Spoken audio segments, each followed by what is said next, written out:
Talking Thoughts Out Loud. Who said that? Created by Jamel Jumaine. Yo, yo, yo, what's going on, family? What it do, what it do, what it do, huh? What's happening? What's happening? What's happening? What's happening? So, take my glasses off. So, I gotta put my 2 cents in on this right here, man, because apparently we live in a society where people like to cry wolf. And especially when it's dealing with a very, very serious situation. All right? Now, women and kids are being kidnapped. All right? Most of them will never see their family again. For this young woman to sit here and lie about something that is serious as kidnapping. Now, according to the information that's out there, right? We all know, but I'm gonna give it a rundown again, all right? Just a little brief, okay? Apparently she was leaving work, I assume going home. She was on the highway. That's when she saw a white baby, a toddler, walking down on the side of the highway. All right? Out of all of the cars on the highway, we speaking of a highway here. Out of all cars, she was the only one that saw that child walking down the side of the damn highway. Okay. Then she get on the phone, call 911, and tell 911 this. 911, where's your emergency? Hi, I am on Interstate 459, and there is a kid just walking by themselves. Oh, hold on. Where on 459 are you? I'm right next to the exit 10 by the Hoover Met, like to get off by the Hoover Met. Okay, so you're before that exit? Yes. Okay, and were you headed southbound or northbound? Like toward Tuscaloosa or toward 280? Toward Tuscaloosa. Okay, and was the child on the left or right side? On the right side. Were they walking northbound or southbound? They're walking toward Tuscaloosa. Walking southbound? Or how old do they look? Like a toddler, like maybe like 3 or 4. Did you pull over with them? Are you still with them? Yes. Okay, are you with the child right now? No, I'm not. I didn't get out of the car. I can see them though. Do you mind staying and keeping an eye on them until we get there? Yeah, sure, yeah. Okay, what kind of car are you in? I'm in a red Mercedes-Benz. Is that a sedan or SUV? SUV. I mean, it's a sedan. Sorry. Can you put your hazards on for me? Yeah, they're on.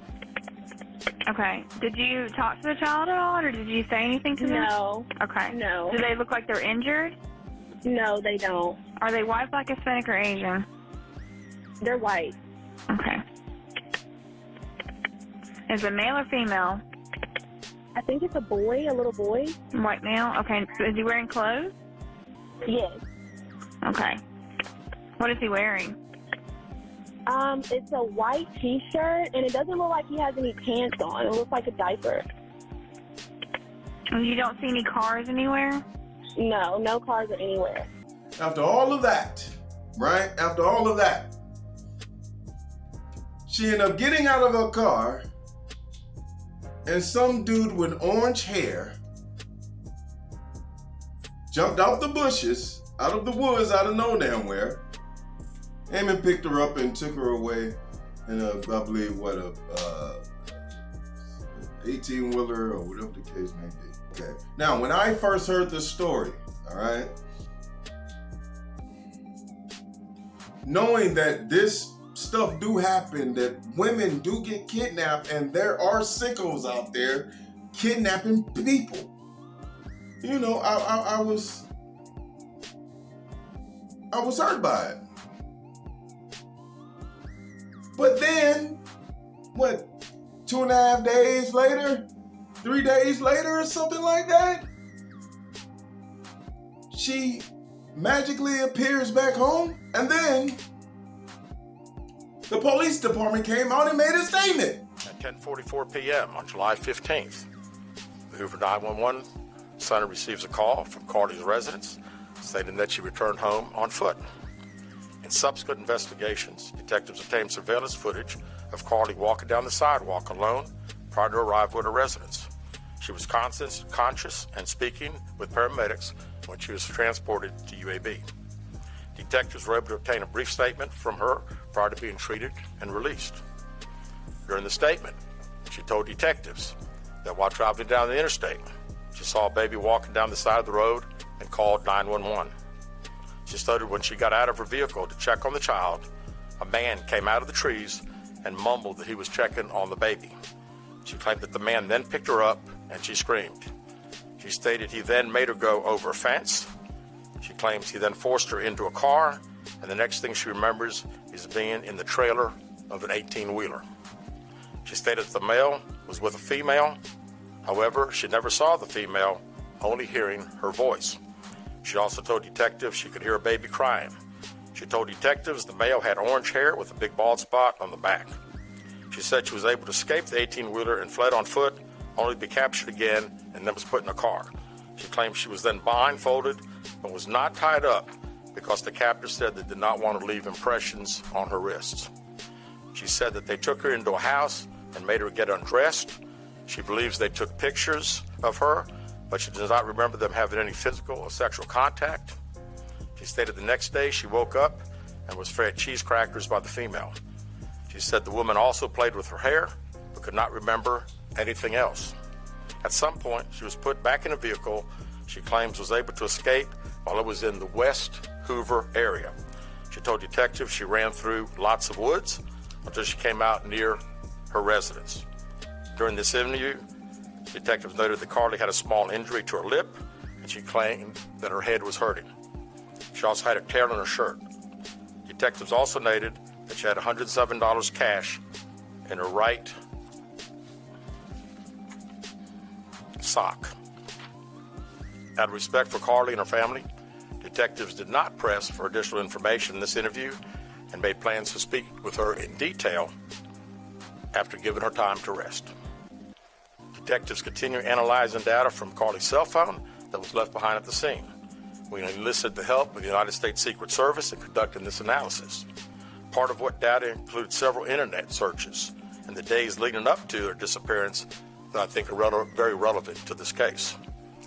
On July 11th at 7:30 a.m., the term, "You have to pay for an Amber Alert," was searched. On July 13th at 1:03 a.m., the day of her disappearance, the term, "How to take money from a register without being caught," was searched. On July 13th at 2:13 a.m., the day of her disappearance, the term Birmingham bus station was searched.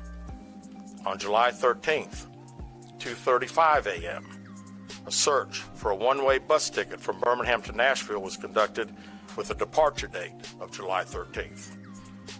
On July 13th at 12:10 p.m., a search for the movie Taken, a film about abduction, was conducted.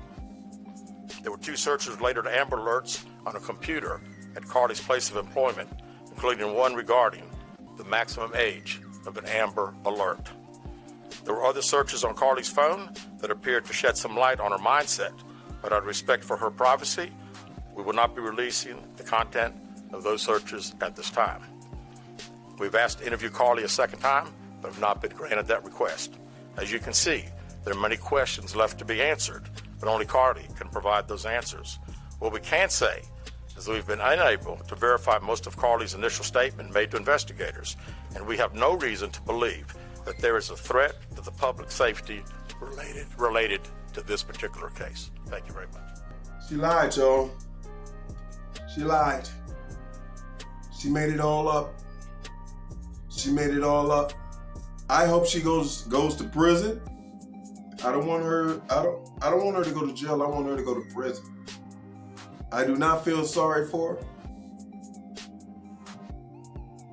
She had people out there looking for her. Made national news. All of that because allegedly all of that happened all because of an ex-boyfriend of hers. What up, Nurse Gang? What up, TikTok? So, the update I never wanted to truly have to report on. So, we've all been talking about the Carlee Russell case. This is her Instagram, Carlee. Over the last few days, you know, she shocked the nation. And black women all over the country felt empowered. We felt finally pleased that America was caring about black women. Every national news outlet was reporting about Carlee Russell. This is the first time this has ever happened. The hunt was on to find this black girl. But then when she showed up at her house, it got a little greasy. Why did it get a little greasy? Because she just showed up. So then that's when the world got divided. Wait, what's going on? Something is not right here. Okay, we don't want to speak. We want our privacy. Something is going on. What is going on? Well, when you start talking about something, people start DMing you the truth. It looks like 50 people from Hoover have already got fired for leaking what's really going on with this case. And it's trickled into my DM. So you mean to tell me all this was because she was trying to get back at her ex-man? Yeah, that boyfriend that spoke out about her being kidnapped and held and tortured. Yeah, that was her ex-man. And he actually cheated on her with a stripper. And Carlee had it out with the stripper. And to get back at him, yeah, she disappeared herself.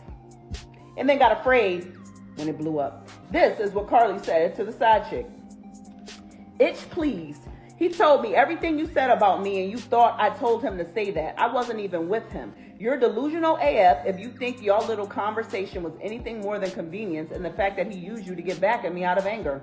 You want to talk about I don't compare to you on your worst day? Girl, bye. You're miserable, or at least should be, being a stripper to provide for a child I've heard you've had from multiple people. So not surprised you don't know who your baby daddy is.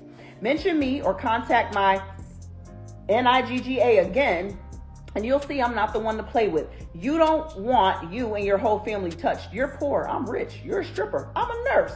You're ugly. I'm beautiful. You could never. You're the bottom of the barrel. Someone from the police department just could not watch us all suffer. So they released these details. Here's the update. She's sticking to the story that she was abducted. She says she was lured into the woods by some people who live in the woods, described as a person with orange hair, balding on top, tied her up and drove her around and put her in an 18-wheeler and fed her Cheez-Its for 2 days, and they painted her nails. They kept her on 150 somewhere, and somehow she managed to get away and run through the woods to her neighborhood until she got into her house and then goes into the hospital. Hoover got some Ring doorbell footage from her neighborhood, and it just shows her walking casually until she gets close to her house, and then she starts sprinting and flailing arms and acting a fool. She got caught stealing from work that day, failed out of nursing school, and has been on drugs. She had her friend behind her, and that's who picked her up. She was with her friend all weekend. The police knew she was safe because she unblocked her ex while she was quote-unquote abducted. She planned to disappear and realized it wasn't going to work. So she made up this whole story just to get some attention, sympathy. This is no laughing matter. This is serious. She needs to be prisoned effectively, immediately, for fraud of kidnapping. I want her to go to prison. She should be punished for her crime. That's uncalled for. So now, it's going to make it more harder for women of color. I'm speaking mostly black women. When they get kidnapped, real victims, people are just gonna turn the other cheek. They're gonna look the other way like,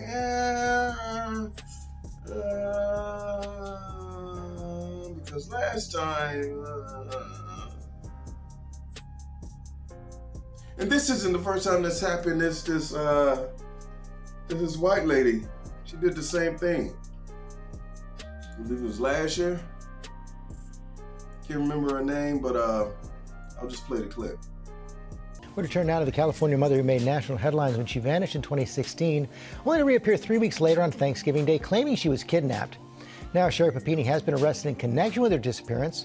Kaylee Hartung back with that story. Hey, Kaylee. Good morning again, George. When Sherry Papini was seemingly miraculously found alive, her family and so much of the country rejoiced. But her husband admitted all the attention, it was a double-edged sword. He saw the scrutiny that her story was under, people demanding proof that her abduction wasn't a hoax. Well, it turns out authorities say it was. More than 5 years after her mysterious disappearance and reappearance captured headlines, Sherry Papini arrested by federal authorities. The 39-year-old charged with making false statements to a law enforcement officer and engaging in mail fraud. The Department of Justice saying she could face up to 25 years in prison. Just before Thanksgiving 2016, the young mother of two disappeared in broad daylight in Northern California. I just got home from work and my wife wasn't there, which is unusual. In an exclusive interview with ABC News, her husband Keith describing the urgency and fear he felt making that 911 call.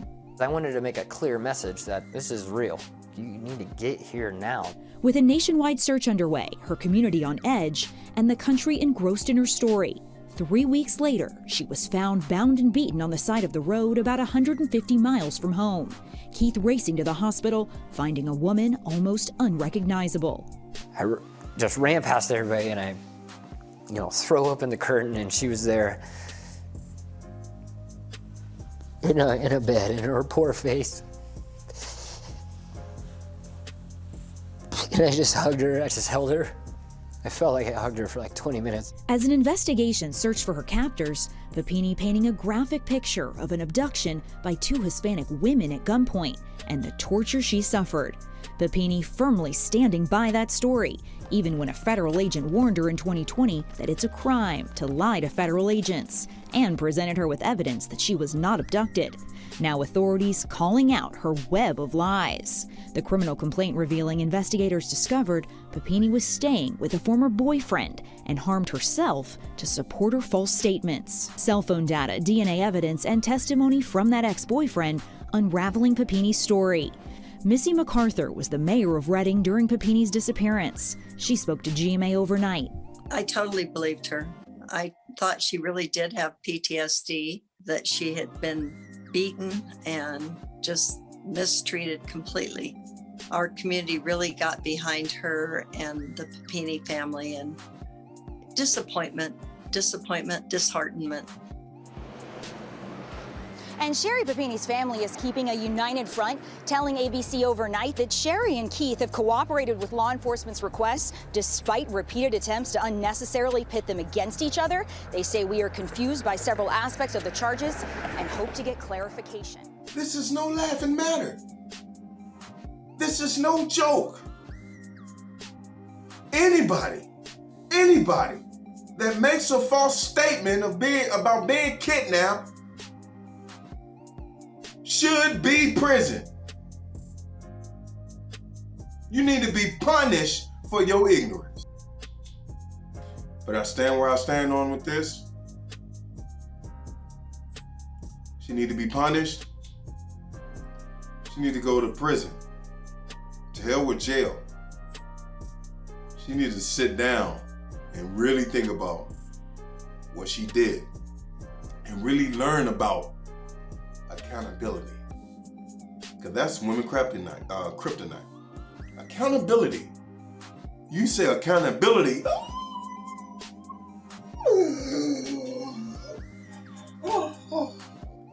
Boy, they have a damn stroke. You mentioned something about accountability to women. But they gots to be held accountable. Gots to be.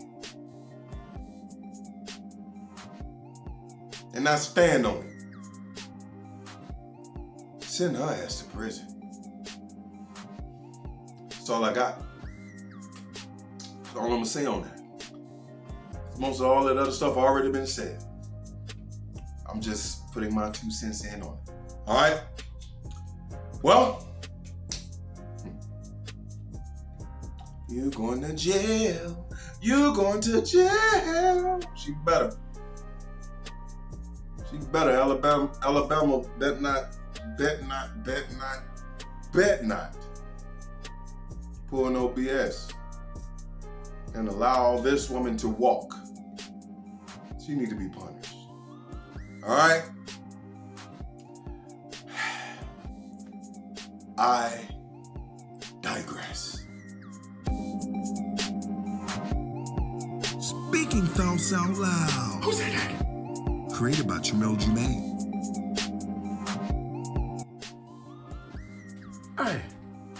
Hey, do me a favor real quick. Like and subscribe so you can keep up with what's next. Come on, man. Think. Thought you just gonna slide up out of here without liking and subscribing.